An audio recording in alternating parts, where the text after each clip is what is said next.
तुम इस नीयत से बैठोगे आज मुझे खुदा के साथ कुछ मसले डिस्कस करने हैं, तो हो सकता है वो मसले डिस्कस करते करते आप रात को 12 बजे बैठो और सुबह के 6 बज जाए और मसले अभी भी पेंडिंग पड़े हो। आप बात कर रहे हो क्योंकि आप बात कर रहे हो और वो आपको क्या दे रहा है, जवाब दे रहा है। समझ आ रही कि नहीं? तो मैं आपको पास्टर्स की तरह एक सिस्टम वो सरमन नहीं सुना रहा, मैं आपको कुछ बात बताऊंगा वर्ड के अंदर से, आपको वो बात समझनी है। अगर आप उस बात को समझ गए तो ध्यान से सुनो। आपकी बीमारी हो, शर्मिंदगी हो, शैतान हो, जादू टूना हो, ट्रबल हो, बीमारी हो, कुछ भी जो एनीथिंग जो तुम्हारी लाइफ में ट्रबल की सूरत में तुम्हारी जिंदगी में चल रहा है, कुछ भी,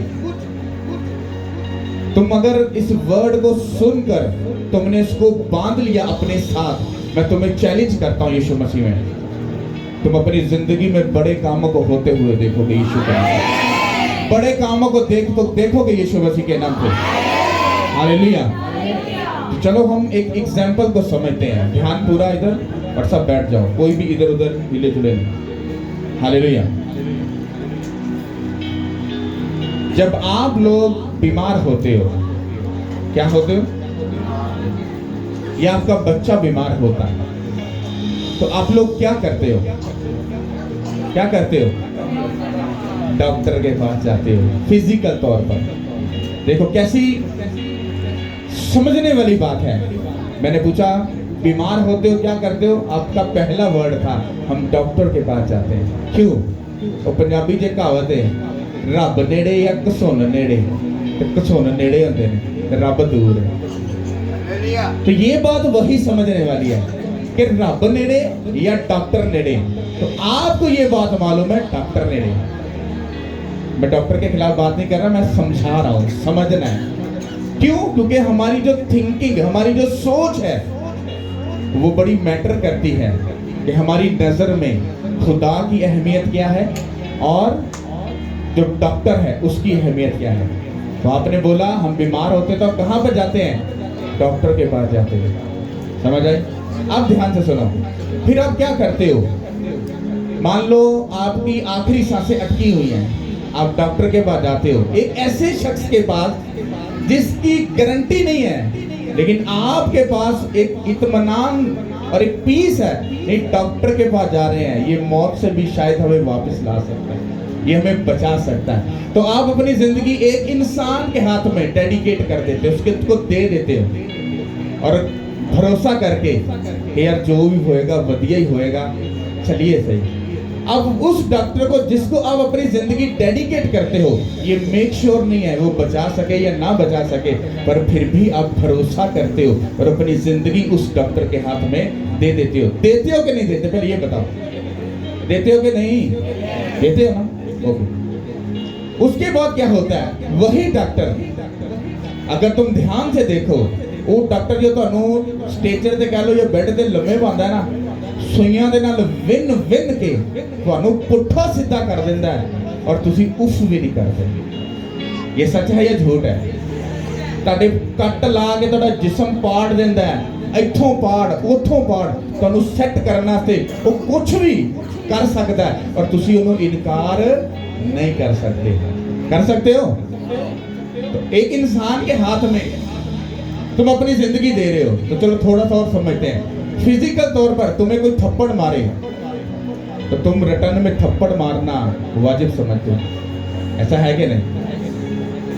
तुम्हें कोई सुई चुभो दे तो भाई साहब तुम उसको काटने तक जाओगे, लेकिन डॉक्टर जब तुम्हें चीरता है, फाड़ता है, वो पंजाबी जी कह लो विनता है, तब तुम क्यों नहीं बोलते? समझने वाली बात है।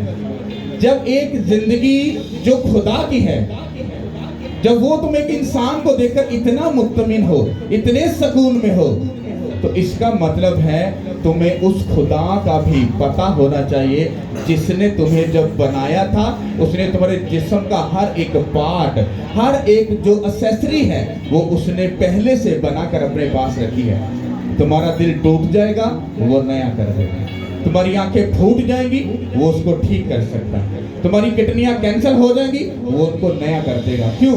क्योंकि उस खुदा के पास ऐसा है कि वो ऐसा कर सकता है। कितनों को मेरी बात समझ आ रही है? डॉक्टर क्या बोलेगा, भाई साहब आपकी किडनियां फेल हो गई हैं, तो मेरी समझ से बात बाहर है, अब तुम क्या करो, खुदा के भरोसे खुदा पर छोड़ दो। मेरी बात समझ आई कि नहीं आई? जब आप अपनी जिंदगी एक इंसान के हाथ में देते हो तो आप उस पर भरोसा कर रहे हो। तो यही बात खुदा ने मुझे कही कि जब ये एक इंसान पर इतना भरोसा कर सकते हैं तो ये फिर मुझ पर भरोसा क्यों नहीं करते? ये अपना टूटा फूटा बीमारियों से भरा हुआ बदन ये मुझे क्यों नहीं देते? मेरे तरफ तो मेक श्योर है कि मैं 100% बेस्ट करके इनको वो वापस कर दूंगा। तुम्हारी किडनियां कैंसिल हो गई हैं, यीशु मसीह को दे दो, वो किडनियां नहीं करके तुम्हें एक नया दोबारा से इंसान बनाकर वो तुमको वापस कर देगा। वो कर सकता है कि नहीं? कर सकता है कि नहीं? तुम्हारे गुर्दे फिफरे अंतड़ियां सब डेड हो गई हैं, यीशु मसीह को जाकर अपनी सब कुछ दे दो अपना, वो बेस्ट कर सकता है कि नहीं कर सकता? कर सकता है ना? तो कितनों का भरोसा है कि वो कर सकता है? चलो हाथ नीचे करो। अब कितने लोग हो जो प्रैक्टिकल ऐसा करते हो, जो खुदा को देते हो? वो हाथ उठाओ।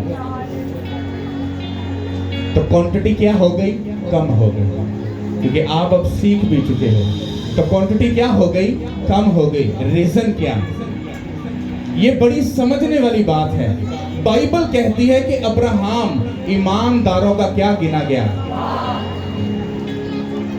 वो बड़ा कुछ लंबा खुदा के साथ बैठ के प्रेयर थोड़ा ना करता था, कुछ ऐसा थोड़ा ना करता था। ये तो हमारे चाल चलन की वजह से खुदा ने ऐसी कंडीशन बनाई है, हमें अपनी फास्टिंग अपना पेट खुदा को देना पड़ता है। प्रेयर में 3 घंटे देने पड़ते हैं, बाइबल को 2 घंटा बैठ के पढ़ना पड़ता है। क्यों? क्योंकि वो जो लोग थे वो उठते बैठते खाते पीते यहोवा खुदा को अपने दिल में, अपने सारे दिल, अपनी सारी जान, अपनी सारी अकल, अपनी सारी ताकत के साथ वो खुदा को मोहब्बत करके उसके साथ एक रिलेशन में रहते थे। इसलिए उनको ऐसी जरूरत नहीं पड़ती थी, क्योंकि उनका एक ही गोल था, एक ही टास्क था, और वो क्या था? खुदावंद यहोवा पाक खुदा। कितनों को मेरी समझ आ रही? पर हमारी जिंदगी में यहाँ पर बहुत सारे गोल हैं। किसी को बहुत अमीर होना है, किसी को बड़ा खूबसूरत बनना है, किसी को अच्छा घर लेना है, किसी को गाड़ी लेनी है, किसी को बीमारी से शिफा पानी है। तो तरह तरह के आपके गोल हैं। जिस दिन आपका जीसस क्राइस्ट गोल बन जाएगा, आसमान और जमीन को किसने बनाया? तुम्हारी किडनियों को किसने बनाया? तुम्हारे दिल को किसने बनाया? तुम्हारी आंखों को किसने बनाया? तुम्हें घर कौन देता है? खाने को कौन देता है? पीने को कौन देता है? ऊंचा कौन करता है? अरे भाई साहब, जब सब कुछ वही करता है तो फिर अपनी जिंदगी यीशु मसीह को देखो, अपना गोल यीशु मसीह बना लो। तुम्हारी जिंदगी का हर एक मसला हल हो जाएगा यीशु मसीह के नाम से। हालेलुया। समझ आई कि नहीं आई? तो अब हम वचन में जाकर इस बात को समझते हैं कि खुदा हमसे क्या कहना चाहता है। सब अपनी बाइबल को निकालो, रोमियो 12 बाब और उसकी पहली आयत से हम पढ़ेंगे। हालेलुया। खुदावंद के पाक कलाम में से पौलुस रसूल का खत रोमियो की कलीसिया के नाम, ये 6ठी किताब है नए अहदनामे की, ईमाल की किताब के बाद। खुदा के कलाम में यूं लिखा है, बस ए भाइयों, मैं खुदा की रहमतें याद दिलाकर तुमसे इल्तमास करता हूँ कि अपने बदन ऐसी कुर्बानी होने के लिए नजर करो जो जिंदा और पाक और खुदा को पसंदीदा हो। यही तुम्हारी मकबूल इबादत है। सब बोलो आमीन। बड़े ध्यान से सुनो क्या लिखा है। बस ए भाइयों, आपको लग रहा है ना कोई पर्सन है जो किसी के साथ बात कर रहा है, डिस्कशन कर रहा है। बस ए भाइयों, तो यही मैं आपके लिए बोलता हूं। बस ए मेरे भाइयों, मेरी बहनों, मेरी बेटियों, मेरे बुजुर्गों, तो मैं तुमसे बात कर रहा हूं। अब मैं तुमसे बात क्या कर रहा हूं? मैं खुदा की रहमतें याद दिलाकर तुमसे इल्तमास करता हूं। मेरे भाई, मेरी बहन, मैं तुमसे बात कर रहा हूं, मैं खुदा की रहमतें याद दिलाकर, हाँ याद दिलाकर तुमसे इल्तमास मिन्नत करता हूं कि अपना बदन ऐसी कुर्बानी करने के लिए नजर करो जो जिंदा और पाक और खुदा को पसंदीदा हो। आगे जो लिखा है कि यही तुम्हारी मकबूल इबादत है। इस वर्ड को जब ओरिजिनल बाइबल में जाकर पढ़ा तो जब वहां पर लिखा है, कहता है कि तू अपना जो बदन है, तू जो अपना बदन है, अपना बदन, कहता खुदा को क्या कर, कहता डेडिकेट कर, पहली बात। फिर कहता है ये बदन वो बदन हो, कहता है जो खुदा का गुलाम हो, जो खुदा का मतलब खुदा के पूरे कंट्रोल में हो। कहता है जब तेरा बदन खुदा के पूरे कंट्रोल में होगा तो वो सही तरीके से सब कामों को कर पाएगा। थोड़ी एक लत भाई जी इधर होवे, एक लत उधर होवे, तो क्या खुदा इंसाफ कर पाएगा? कर पाएगा? जब आपकी सोच और ख्याल और आपके जो कदम और आपके जो फैसला जात हैं वो तरह तरह के होते हैं और आपका पूरा भरोसा जब खुदा पर नहीं होता, क्योंकि खुदा हमारे अंदर की बातों को भी जानता है, वो हमारे आने वाले वक्त की बातों को भी जानता है। उसने हमारी पूरी स्टोरी को लिखा हुआ है, हम क्या करेंगे क्या नहीं करेंगे। अगर स्टोरी लिखा है तो उस स्टोरी में कुछ चीजें हम सीधी और उल्टी भी करते हैं। किस तरीके से? जब खुदा ने हमारी स्टोरी लिखी तो उसने हमें इसलिए बनाया ताकि हम उसको सजदा करें और फक्त उसी के नाम को इज्जत और जलाल दें। लेकिन हमने ये करने की बजाय क्या किया? इस बदन को हमने क्या कर दिया? शैतान के हाथ में दिया। फिर हमने बजाय खुदा को पूजने के, खुदा के आगे झुकने के, हमने शैतान के आगे झुका और उसको पूजना क्या कर दिया? शुरू कर दिया। लेकिन ये हमारी स्टोरी का हिस्सा नहीं था। समझ आ रही कि नहीं आ रही? इसी तरह से खुदा हमारे बारे में सब बातें जानता है। वो सब बातें कब परफेक्ट होती हैं? जब हम अपनी जिंदगी को खुदा को डेडिकेट करते हैं। बदन का जिक्र क्यों लिखा गया? क्यों लिखा? क्योंकि यही जो बदन है, ये बदन अगर तुम्हारे कंट्रोल में नहीं है तो इसका मतलब है कि तुम बहुत से गलत डिसीजन लोगे। ये आंखें तुम्हारे काबू में नहीं तो ये गलत देखेगी। ये कान तुम्हारे कंट्रोल में नहीं तो ये गलत सुनेंगे। ये मुंह तुम्हारे अगर कंट्रोल में और जुबान कंट्रोल में नहीं है तो ये मंदा मतलब के गंदा मतलब के ऐसा भुत्ता ऐसा लफ्ज बोलेगी जो आपको खुदावंत के सामने खड़ा करने से एक शर्मिंदगी का बायस बनाएगी। कितनों को मेरी बात समझ आ रही है? उसने कहा, इसलिए उसने सब चीजों को एक ही बात में शामिल कर दिया। कहता अपना ये बदन, कहता सबसे पहले मैं खुदा की रहमतों को, किस पर खुदा की रहमत है वो हाथ उठाए। तो अब मेरे भाइयों मेरी बहनों, मैं खुदा की उन रहमतों को जो पीछे वो तुम्हारे पर कर चुका है, उन रहमतों को याद दिलाता हूं कि जिस खुदा ने पीछे रहम किया है वो आगे भी रहम करेगा। जो तुम्हें यहां तक लेकर आ गया वो आगे भी लेकर जाएगा। पीछे तुम 20 साल के थे, आज तुम 40 के हो, तो 20 साल में उसने जो तुम्हारा साथ दिया अब वो आगे के सालों में भी तुम्हारा साथ देगा। तो उसकी रहमतों को मैं तुमको याद दिलाता हूं। इस बदन को तुम खुदा को नजर कर दो। नजर का मतलब क्या होता है? मान लो कि मेरी पॉकेट में 500 रुपया है और अब मैं खुदा को वो नजर करने लगा हूं। किसको करने लगा?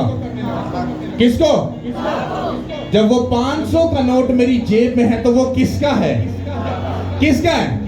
वो नो नो नो नो, वो मेरा है क्योंकि वो मेरी पॉकेट में है। अब वही 500 का नोट मैं खुदा को नजर करने जा रहा हूं तो मैंने मुट्ठी बंद की और वो 500 का नोट किसको डेडिकेट करके किसको नजर कर दिया?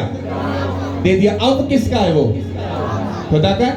अब खुदा जो चाहे, जिस तरह चाहे, जैसा चाहे उसको इस्तेमाल करे। मेरा उससे कनेक्शन खत्म हो चुका। समझ आई कि नहीं? कहता नजर कर दे। क्यों ये वर्ड बोला कि अपना बदन खुदा को नजर कर दे, उसको दे दे।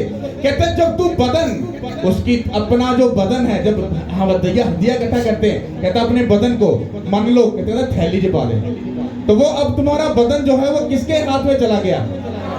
अब जब वो उसके हाथ में चला गया जैसे आप अपना बीज बोते हो और आपका बीज जब इकट्ठा होकर मेरे पास आता है, फिर मैं उसका एक सिस्टम बनाता हूँ। ये पैसा इधर खर्च होगा, ये इधर होगा, ये इधर होगा और ये इधर होगा, और वो पैसा खर्च करता हूँ मैं, और एग्जैक्टली खर्च होता है। अब अजर जो है वो क्या मैंने देना है या खुदा ने देना है?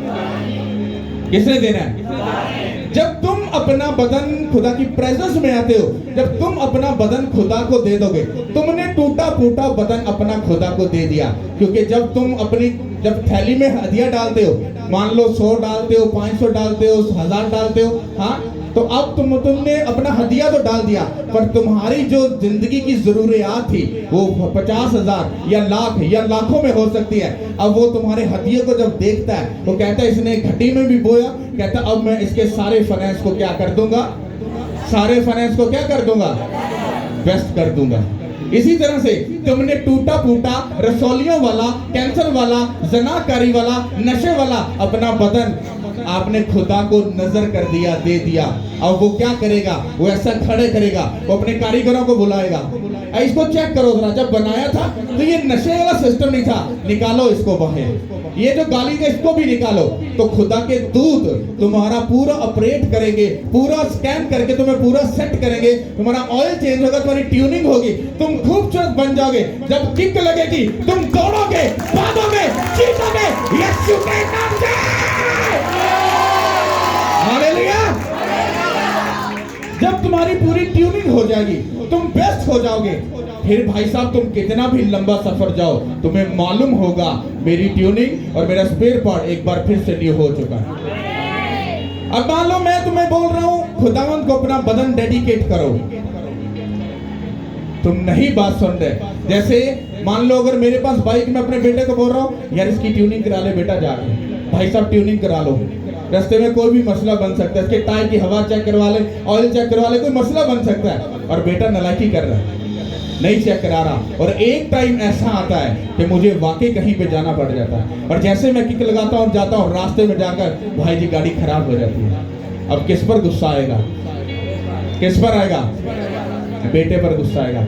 इसी तरह से उस खुदा ने जब इस जमीन पर कुछ बड़ा करना है वो आपको ढूंढता है, आजा मेरे बेटे, आजा मेरी बेटी।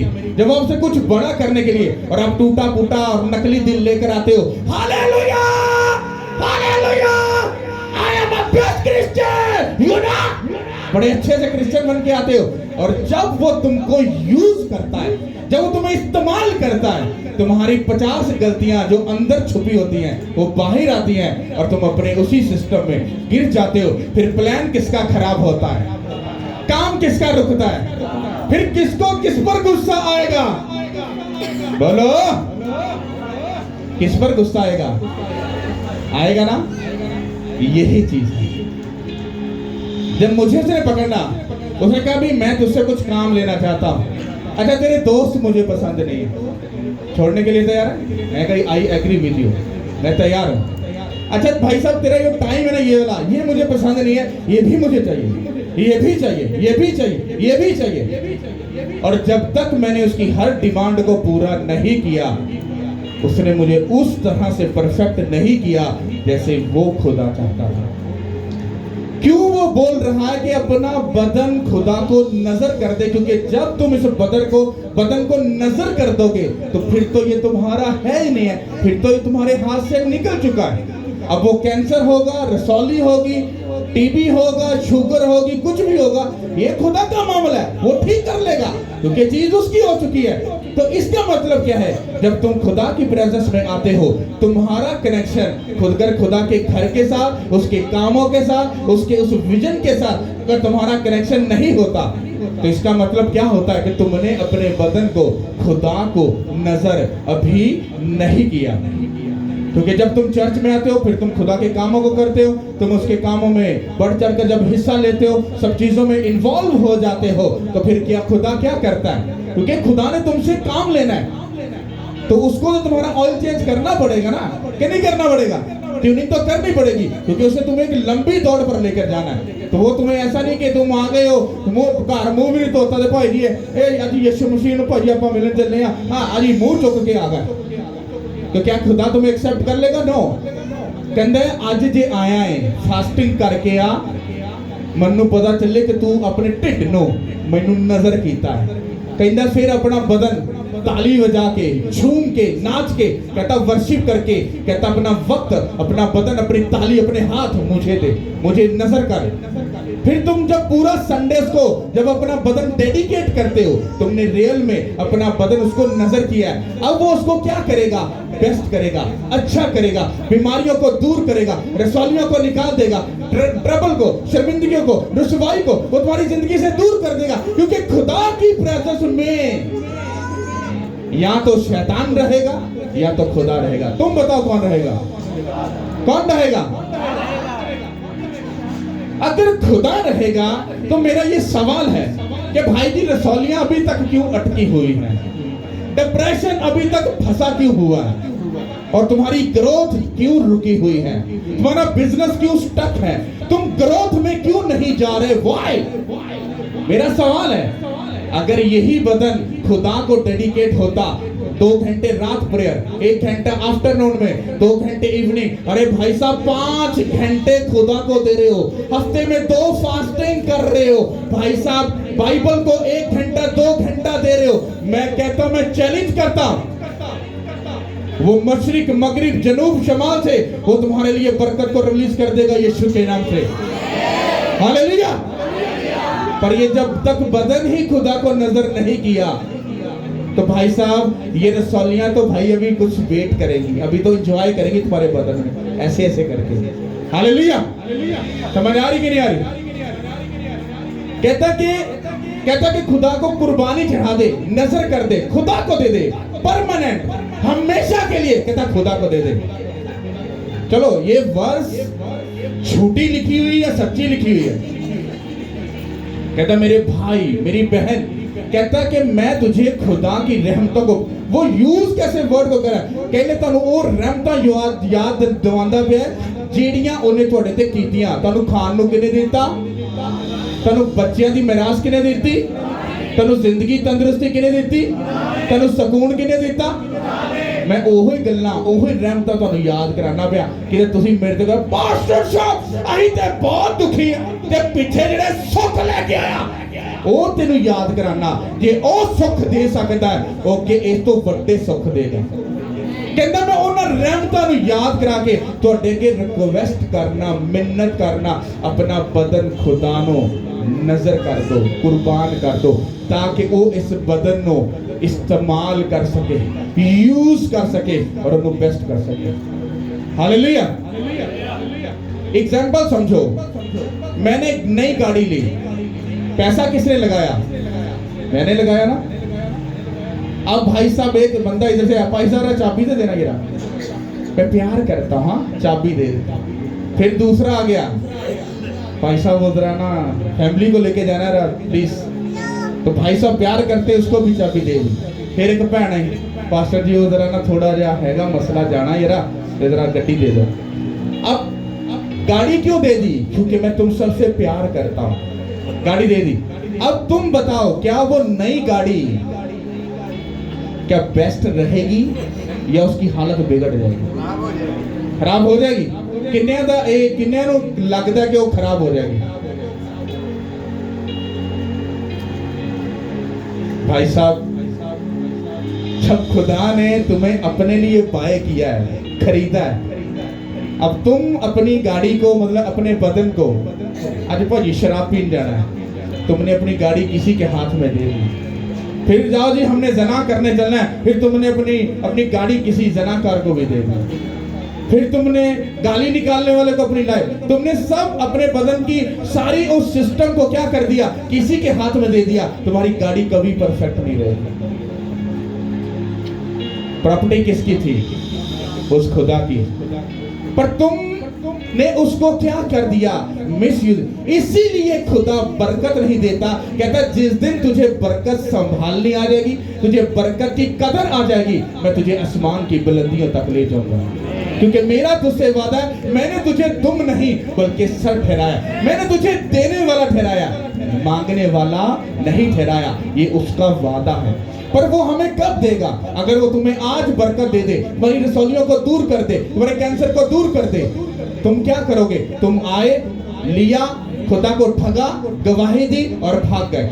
जबकि खुदा तुमको यहाँ पर क्यों लेके आया था? वो इसलिए लेके आया था कि जब तेरी रसौलियां गायब हो जाए, तुम्हें ये मालूम हो तेरा बदन जो टूटा फूटा था उसको मैंने अच्छा रिपेयर कर दिया। अब तू यहीं पे खड़ा और अड़ा रह और मेरी खिदमत कर, क्योंकि जिस मकसद के लिए मैंने तुझे जमीन पर भेजा, मैं उस मकसद को पूरा कर सकूं और मैं तुझे ऊंचा कर सकूं, मैं तुझे ब्लेस कर सकूं, ताकि लोग जान सके कि मैं ही खुदावंद खुदा हूं। हालेलुया। बनी इस्राएल को खुदा ने एक बड़ी कौम, एक बड़ा सिस्टम बनाने के लिए चुना। तुम इमेजिन करो, जिनके ऊपर इतना बड़ा विजन है, उन लोगों ने जस्ट ऐसे समंदर से बाहर निकलने के बाद साथ ही उन्होंने बुत बना लिया, बछड़ा बना लिया। बाइबल कहती है जितने भी लोग उस गुनाह में मुब्तला थे वो सब खुदा ने मार दिए थे, क्योंकि उसको किसी भी चीज की कमी नहीं है। अगर तुम बेस्ट नहीं करोगे तो वो मशरिक से, मगरिब से, जनूब से, शमाल से वो अपने लोगों को बुलाकर अपना काम ले लेगा, पर तुमको वो पाताल में फेंक देगा। बनी इस्राएल के साथ किया कि नहीं किया ऐसा? और जो बच गए, मूसा को कहा था, मूसा कहता खुदावन वे लोग की ताना मारेंगे, इन्होंने बचा नहीं सकिया, तेरे बियाबान च मार दिता। कहते ओके ओके ओके कहते छड़ देना, ओके छड़ देता। मूसा भाई रिलैक्स हो गया, मेरी खुदा ने दुआ सुनी। कहता मूसा, कहता मैं हाजिर, कहता जिदो वक्त आएगा मैं इन्होंने छड्डांगा नहीं। मेरी गल समझ नहीं आई किसी को? किन्ने समझ आई? मूसा कहता खुदावन जे तू इन्होंने मार दिता, कहता दूसरियां कौमां ताने मारन गया कि इन्हां दा खुदा इन्हां नूं बचा नहीं सकिया ते बियाबान च मार दिता। कहता गल ते तू बहुत वधिया कीती। कहता ठीक है माफ करता। मूसा रिलैक्स हो गया।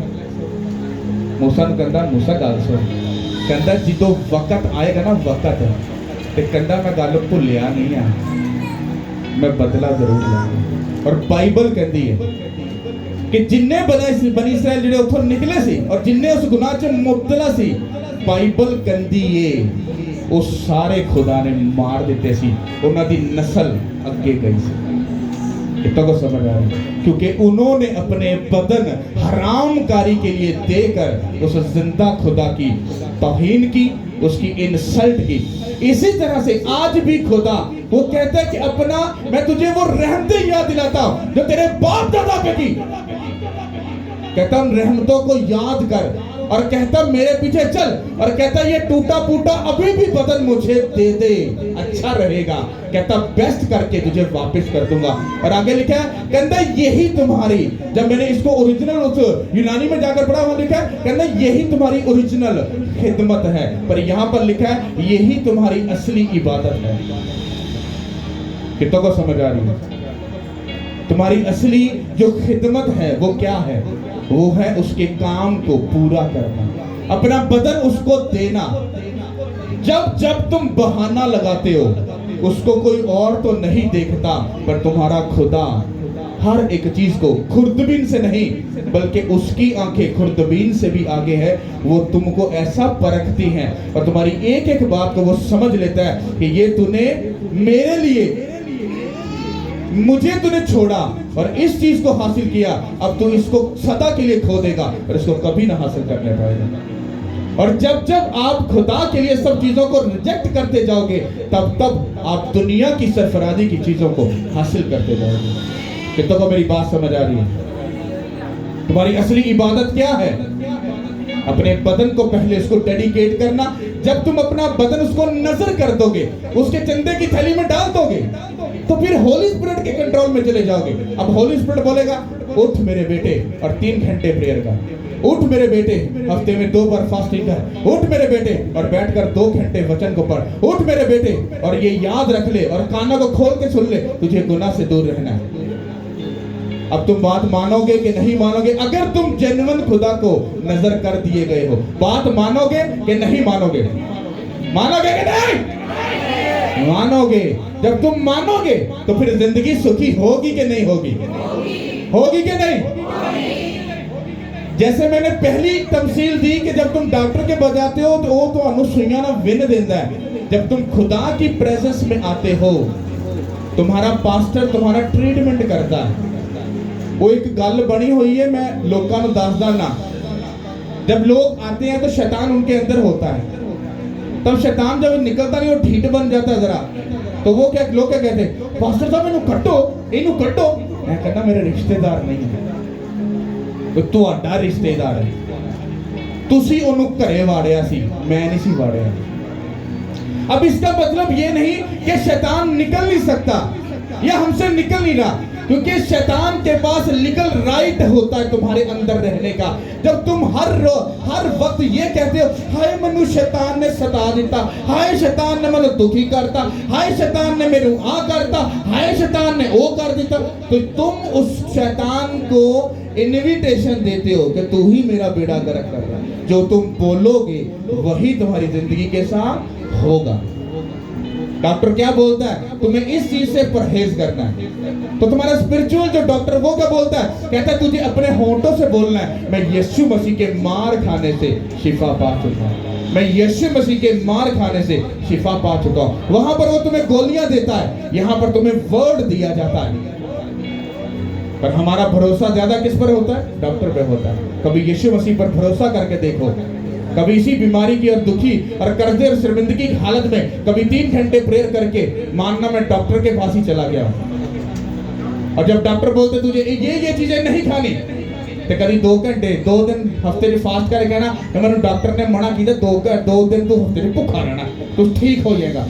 मैं तेन चैलेंज करना, तुम यीशु मसीह के नाम से अपना बेस्ट हासिल करोगे। हालेलुया।